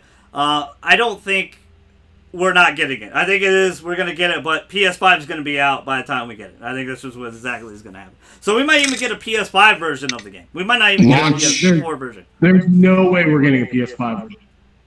PS5 launch title, Chad. Yeah. No. He would shit himself. It's first of all, it wouldn't be worth it because it's a PS3 game being ported for your PS5, which is trash. It's a PS4 game. PS4 game, not PS3. And technically, all the graphics are assets, so it's a PS3 game. No, Royal, they completely redid everything. It's like full HDR. Well, everything's a little better, yes. It looks way better. I'm replaying Vanilla now. It look like Royal looks way better than Vanilla. Like it looks a lot better. It's a 4-year difference. It's not like, oh my god, there's such a drastic Persona difference. will never be like that. Though. It's never gonna it's like again, it's not Final Fantasy. It's never gonna push those technical boundaries. It's not gonna a few times when I played Last of Us, my PS4 was gonna explode because the graphics are pushing that PS4 to its limit every fucking time. You know, like you hear this jet fan, woo, like woo. It does it with my Pro too. Yeah, like it's pushing. Like, Persona will never do that. And the thing is, Persona 5 or Vanilla was a PS3 game. We got it PS3 and PS4. So why can't Scramble be on PS4 and PS5? Did we get Persona for PS3 though? Yes, I have it behind me. I can show you Persona 3 on PS3. I have a sealed copy. That's weird. That I didn't even know they were still making PlayStation 3 games. It technically was like the last PS3 game, and some people didn't even buy a PS4. There was a big group of the fandom that was like, "No, I'm just going to play it on my PS3." Where I was like, "I'm going to buy both and play it on my PS4." That's why I was. Well, I mean, how long after that was that? It was 4 years, 3 years. 4 years in Japan, 3 years in the West for us. That's a long time. Yeah, that's why it wouldn't be so out of line if Scramble is coming to PS5. I don't see the big deal. It is a big deal. I don't want to play PlayStation 5. I want to play it now on my PlayStation 4. Yeah, but that's you being an emotional lesbian about it. That's the difference. All right, before we talk about the ending, let's talk about future a little bit. We touched about Scramble a little bit. We're probably getting an Arena. We're probably getting 3 and 4 remakes down the line. Persona 4 Golden's on Steam. What the hell do you guys want from Persona 6? Are we going to wait another 8 effing years? Can they go back to Persona 3 and 4 and do a non-costume thing, non-hero thing, and go back to you're fighting in your school uniforms again? Can they do that? Chad didn't even know that. A lot of you guys are very new about 3 and 4. And 3 and 4 story hold up just as great as Persona 5. If Persona 3 and 4 don't come out, 5 is not as great as it is. They learn so much every iteration. Persona 3 is best. Persona 4, Persona 4 Golden, Persona 5, Persona 5 Royale. Every single time they get better and they learn. It's blasphemy to me. I don't understand how they keep getting better.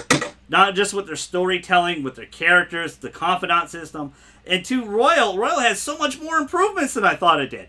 You know, a lot of people made it seem like there was only, third semester, that's it, you get a couple new characters. No, there's a shit ton of improvements. There's 3 pages worth of improvements that I did not write down because it would have been too long. We've been here for there's a lot of quality of life stuff. A lot of quality of life stuff with Royal. So 6, what do you want from 6? I'm going to start with Chad, since he's so antsy and his pantsy for Scramble. What do you want for 6, man? Well, how can we handle 6? They can't do the Igor thing again, right? They can't go back to classroom, uniforms again, right? They got to have hero uniforms, right? More than likely they can't use the Igor thing. I don't think as far as I know, they haven't repeated boss or villains. You would know more about that than I would. I've literally only played Persona 5, so. Yes. But besides that, going back and even like looking, like I've watched people play 4. I've watched some of the anime. Same thing with 3. I don't find the older characters to be interesting or as interesting as this new group of characters. Which one? I don't find the older characters from 3 or 4 to be as interesting as this group of characters. Now, that might just be my personal. Obviously, that is my personal opinion because I've spent time with these characters. Yeah, and the other one. you're going off because you played the best one right away. If they do remakes of 3 and 4 and you play them, there's a big chance you'll like. I'll say this right now: 3 has the best ending of all time. It will never be topped. 4 probably has the best lighthearted moments ever in the game of any Persona. I think you would like the 4K. My bet is, Chad, because I know you so well most of my life, that you probably will end up liking 4, probably a little bit more than 5, in terms of story and maybe characters. But I want to give a quick shout out to Darwin. It'd be cool if they add Hifumi and Mishima to the party with Persona. No one wants Mishima with a Persona, Darwin. Yeah, no. But shout out to you, brother. Hifumi, fun note, Hifumi was supposed to be a fan of me, but she was changed to a confidant because they didn't have enough time to put her in. It actually, it would have been cool if you could have played her in whatever it's called, Shogi. Yeah, Shogi. Yeah, that'd be cool if they added Shogi in that game. Yeah, it would have been really fun. JJ, what do you want with 6? Since you are invested now, you're obviously going to play the next one. Are we going to have to wait 8 to 10 fucking years? Yeah. Or 40? Maybe. It took 8 years. I just want to point out, it took 8 years to I guess just keep improving on what you're doing, man. I don't know. Yeah. I don't know what I would want out of a 6 yet. I just keep getting better at what you do. Keep better storytelling. Can they use maybe the make metaverse the idea in just world them cognition still? I didn't know they didn't use that in the other ones. I don't know. No. 4 had the midnight channel. I'll explain 3 and 4. Slight spoilers for 3 and 4. 4 had the midnight channel, so you had the power to go into the TV world. So people were getting murdered in the TV world. So someone was throwing people. So it ends up kind of turning into Scooby-Doo a little bit. It's pretty funny. Murder mystery. Persona 3 is about kind of facing your destiny. Like kind of what they're doing with Final Fantasy VII Remake. They kind of changed that game into facing your destiny a little bit. Very dark game. How you summon your persona is you take something that looks like a gun and you shoot yourself. Shoot yourself in the head. What up, Chad? Very edgy, very dark game. 4 was very lighthearted, and then 5 has the combination of both. It has the dark and the light. It's a nice, perfect blend of the two. I'm assuming they will do that. You two kind of hit the nail on the head. We don't know. We're just gonna have to wait and be patient about 6 and whatever happens. The reason why I bring it up was the rumor was New Game Expo last week. I hope they remake 4. Yeah, I think they're going to. I think 3 and 4 remakes are gonna happen. I think they're in the cards for. Like, go ahead. I love me a murder mystery, man. That's my favorite thing in the world. So it's 3 and 4. I think have a high probability. This is the reason why I say it. They cost a lot of money, I know, but Sony knows how important this franchise is to them. They when we watched this PS5 presentation together, what was one of the earliest games they showed? Persona 5 in the highlight reel. They know Persona is very special to them. I think they could fund. Atlas has 4 teams. The Persona 5 director is working on Re-Fantasy, traditional JRPG game, very medieval. Haven't heard much. Shin Megami Tensei 5 is being worked on. Scramble's done, and then Persona 5 Royal is done. So there's a new director for 6. So 6 might have a new vibe all entirely. I don't know. Some people think they're going to go that route, but New Game Expo was supposed to have some big news, and a lot of people said it was going to be Persona 6. Didn't happen. Which, again, always take those rumors with a grain of salt. Persona 4 Golden going on PC actually did happen, so go play that on Steam. Go get that. we're just gonna have to be patient with these things, scramble and everything. I know everybody's on edge. Everybody wants 6 already. It's gonna take some time, fellas. It's not gonna be anytime soon. I think we're gonna be old men by the time we get 6. But let's talk about the ending. So, before I let you guys go and we end the podcast here, I want to talk about the new ending. And I want to talk about the old ending, the old true ending. I'm talking specifically of the true endings here because let me read something about Darwin. I like P4 and it had a great bad guy because he did what he did because he could. Yes, Darwin. Appreciate the love, Darwin. Shout out to you, brother. 4 is very good. Very Scooby-Doo, murder mystery, but it's very fun. Very fun. Just the concept of taking somebody and shoving them in the TV so they can die is pretty funny. But it's good. It sounds so like, what the fuck? But it's really good. Each Persona game has a big overall theme. Persona 3, facing your fate. Persona 4, reaching out to the truth. Accepting that other side that you do not want to accept yourself. Accepting that person. That demon, whatever that person is, you accepting them. 5, breaking the shackles of society. So 6 is obviously going to have a very clever theme. But let's talk about the true ending of Persona 5 Royal and Persona 5 Vanilla. I want to start out with Persona 5 Vanilla and why I feel like that is still the true ending to me in so many ways. So the ending of the game, everybody kind of has a powwow, right? Everybody meets up and is like, yo, we're all moving on. Ryuji's going to go get some rehab, going to go to a different school, try to run again. Yusuke is the only one that's kind of staying. He's kind of staying put with drawing. Futaba's going to go to school. Her and her best buddy, when you do her confidant link, you find out she has a friend, a long-lost friend. They reconnected. They're both going to school because they kind of have the same fear. An is going to go overseas, take a modeling gig, get out of Japan for a little bit. Makoto's growing up. She is going to university/college, and she wants to be a police officer like her father. I think. This is kind of the gist I got. I could be butchering that. Please don't kill me in the comments. Who am I missing? Am I missing anybody? Haru. I'm an asshole. I'm a bad person again. Damn it. Haru you just said you were going to date her. Yeah, I know. Haru, I won't let you down this third playthrough. I promise. I got you, girl. You're going to be mine. She opens up a coffee shop while she's still handling the business side of her father's death and trusting these older gentlemen to run the company with her together. Because she's obviously like 16. It's really hard to run a multi-billion-dollar company by yourself. You're going to need help. You're going to have to trust somebody. And that's kind of her confidant link is she don't trust these people because she overheard some shit. But the guy is actually a really good person and wants to help her, looked up to her father, yada, yada, yada.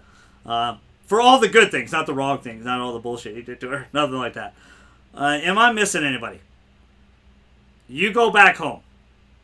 But that's it. Morgana goes with you too, so alright. I don't think I'm missing anybody. Akechi's dead. So the original true ending is you're getting ready to go back on the train. Sojiro says goodbye. You say goodbye to everybody. And then they surprise you with the minivan and they drive you all the way home. And for me, it's a personification of everything you've done. The Phantom Thieves moving on. The band is broken up. Obviously we find out that's false because Scramble's coming out eventually. It's been out in Japan. It's a continuation. So they get back together with their Persona powers eventually. But they even mention that. They're like, we will always be lifelong friends, but we got to move on and try to face our fears a little bit and go in this direction. So you're finally going back home with your parents. You're out of juvie, which is, we forgot to mention, one of my favorite moments to this day still is that you still go to jail in Persona 5 Royal. You still go to jail. Like, there's a cop out with Akechi at first. I'm like, oh shit, okay, this is well done. He's going to take the fall for me. Cool. But then when you get rid of Maruki's Distorted World, you go back to jail. You still have to take the fall for your team. I love that. Beautiful. Go to Juby. Pull-ups for days, baby. Pull-ups for days. Getting big. Yeah, that's right. Getting swole. I just really love that because it's these friends that that are saying goodbye, but we're going to take you home. And then Royal, let's talk about Royal. It's very odd to me that, A, you don't say goodbye to Kasumi or Maruki. You say goodbye to everybody else, but you don't say goodbye to those two. I find that very odd. I wish that was another thing I would change. I would put them so you can go, especially since I was dating Kasumi. It was so weird to me. I was like, where the fuck is she? I don't have to. I spent some extra time. I'm like, I had to look it up. I'm like, where's Kasumi and Maruki? And like, oh no, you don't say goodbye to them. Just go. I'm like, oh shit. Like that kind of hurt a little bit. I didn't like that. But when you have that powwow, Kasumi's part of the Fan of Thieves, and she's not there. She's not there having the powwow with you. So that's a really off-putting thing too. I wish that was changed. But how it goes is Maruki picks you up in the taxi. Your friends distract you from the bad feds that are on your ass. Distract the bad feds. You get to the subway. You pass Kasumi, which is a very odd thing, and she kind of acts like she doesn't know you, but says goodbye to you anyway.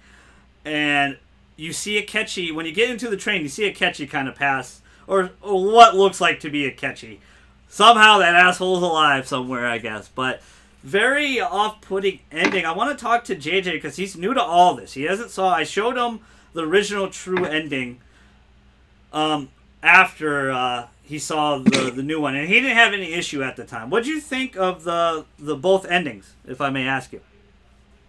I think I like the old one better. Kind of like a commodity thing, get together. Mm-hmm. But now that I think about it too, the new one is them protecting you one last time. You protected them for 100 and some odd hours, and them kind of sticking their neck out for you to protect you. So I get it. And you do see Maruki one more time and Kasumi, or Samiri. But I'm with you, dude. It's hard to say. Yeah, it just kind of got sprung on you. Well, it got sprung on you at the end. You're used to Kasumi, Kasumi. But I guess I didn't have a problem with either of them. I don't know. The ending never did much for me. That just Darwin says Akechi can catch these hands again. But dude, but you like the original one a little bit better, you said? Yeah, but they're both very good. Yeah, I don't hate it. But compared to the first one has so much significance, and it was such a spicy meatball. To me, both of them are just cherries on top. There's not really a... Fair enough, yeah. It's just an ending. It didn't really... Either way, it didn't flip me either way. It just, Like, the journey is 100% worth it. I guess that's the one thing I would change. I make the ending more meaningful, I guess, where I felt like the story beats in the game kept me going, where the ending... It wasn't not worth it, but... Yeah. It's just a little interesting. Chad, you had no issues with this new ending. Go ahead, tell us why. Why did you feel that way? I had no issues with this ending, mostly because my boy Akechi is probably still alive. Yeah, Darwin, suck it. Hey, it's always better when your favorite characters live at the end of the game. Yeah, it's very interesting. It's going to cause more mayhem. Well, I like how it's a little tease.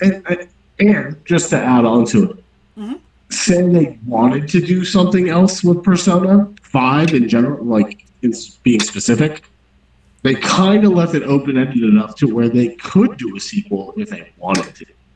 Well, I was down with it. I like it. I like both of them, obviously. I don't really have a problem with either one. Yeah. Okay. I don't know. That first one has so much more significance to me, and it was such a nice, like JJ said, just cherry on top after you go through this horrific year with everybody, and you help everybody out, and you drive around to the sunset, and you just smile. And there's not a lot of the game smiling. A lot of the game's very dark and fucked up. But there's a lot of fun moments, like the trip to Hawaii and, stuff like that. There's some good moments. Operation Babe Hunt is a funny-ass moment, with your teacher. We didn't even talk about the greatest, probably ending boss fight with Eldebo, where you just shoot him in the effing head, which is just awesome. It's such a great boss fight. And this game essentially being mankind's greed, right? All the bosses were like the 7 deadly sins, right? And you got to fight, the chalice or whatever, like the Holy Grail. You got to fight the Holy Grail, which is such a cool fucking thing at the end when you find out that it was feeding all these people lives. I know we left out a lot, but Chad and I talked about the last Spoilercast and stuff, but we're going to end it here. Tell us what you guys think down below of Persona 5 Royal. Was it a worthy upgrade? I highly suggest again. Go play it. It was on sale a couple weeks ago for 30, 40 bucks. What happened? I said, don't worry, guys. This isn't going to be the last time this game gets brought up and talked about in depth. So. Yeah, I tend to bring it up a lot all the time. I will also say I agree with JJ. This is a 10 out of 10 for me. I think I gave the first vanilla a 9.7, a 9.5, and it was my game of the year in 2017, 2020. Things don't change, baby. Persona 5 Royal will be my game of the year. I'm looking very forward to Ghost. Last of Us 2 is a technical powerhouse, but I didn't hate the story, but I didn't love the story. I'm right in the middle of the story. I'm going to leave you on that breadcrumb because we're going to talk about it pretty soon. It's going to be really fun to dive into. Probably the most controversial game of 2020 is Last of Us Part 2, but it's not a jab at Last of Us or anything like that, but it was funny that it did drop down a point again in Persona 5. Who cares if it dropped down a point? Still taking the lead with 95 meta. To me right now, I haven't finished the story yet, so we'll see where I'm at the end. Right now, it's my game of the year with Persona 5 Royal is, I mean, they're here. Yeah. This game, I think Ghost will be up there too. Ghost will be that's up another there thing. For sure. I think after it's all said and done, if I'm honest with myself, I think Ghost will probably be my number 1. Yeah. Persona will probably be my number 2, and Last of Us will probably drop to 3. But this game is great. I mean, there's people not even putting it in the top 10, and I don't know if it's because it's because it's a re-enhancement. And I said this all along. It's my game of the year, but it's not going to be nominated for game of the year. No chance in hell. I think there's just too much stuff for not to even be considered, to not even be in the running. But I don't make the list. Unfortunately, how these things run. So, you never know. It still could be nominated for some other stuff, but you never know. There's always hope. I mean, there was a big debate about RE2 remake last year. Remember? A few months ago, we were all talking about that. Yeah. Should that be nominated because it's a remake? And obviously Final Fantasy VII Remakes, Part 1 anyway, is going to be nominated for Game of the Year. It won't win it. Last of Us, right now, in my personal opinion, lock it in. Last of Us Part 2 is going to win it. 100%. Lock it in. 2 weeks ago, Persona 5 Royal was the best game I've played all the year. Right now, obviously, I'm digging Last of Us, but we'll see. Like I said, I haven't finished it yet. I still probably got about 8 hours left. So yeah, again, breadcrumbs. Like I understand what Neil and them are going for. Big testament of Last of Us Part 2, but I think the first game's more special to me, especially so I value story the most, and we'll talk about it in another podcast, but I think this game just has everything on all cylinders: story, gameplay, graphics, and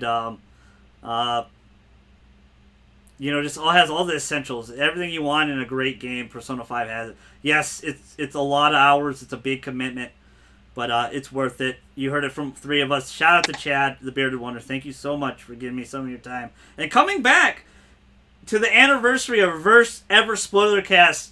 When we did Persona 5. Now we did Persona 5 Roller together. Shout out to my cousin that I love very much. Thank you so much for even giving Persona a chance and end up liking it and saying it up there. So saying it's up there, like last decade, Persona 5 was up there for me. It's in the top 3. And I think this decade ain't going to change either. Persona 5 Royal will probably, even with all the new PS5 stuff, I think it's just too good. And I don't want to seem biased and stuff, and you guys know I bring it up all the time, but it's what Final Fantasy lacks now. Great story, characters, and I don't want to say there's not hard work, because there is. Square Enix works incredibly hard. Beautiful visuals, but we'll see with Final Fantasy 16. Final Fantasy 7 Remake Part 2 is going to be stellar. Really enjoyed. If you want to watch and know our thoughts of Final Fantasy 7 Remake, we did a spoiler cast on it. Go check it down below. Shout out to everybody, Darwin, Savage, Shannon, everybody that was hanging out. I appreciate all the love. Smash the hell out of the like button. Sub if you're new. I'll be back on Twitch later tonight, probably around 10, with Skip to My Lou. We're going to probably farm some trophies in the show and maybe play a little bit of hockey. It won't be too long tonight, but I owe you guys a couple streams. But I appreciate, again, all the love and support from the bottom of our hearts, guys. Again, shout out to the Spice Bros, reunited, and it feels so good. The super best friends are back. But hey, I've been your fellow Straussman, the GG, the White Assassin, JJ, the Bearded Wonder, Chad. We're outie. Peace.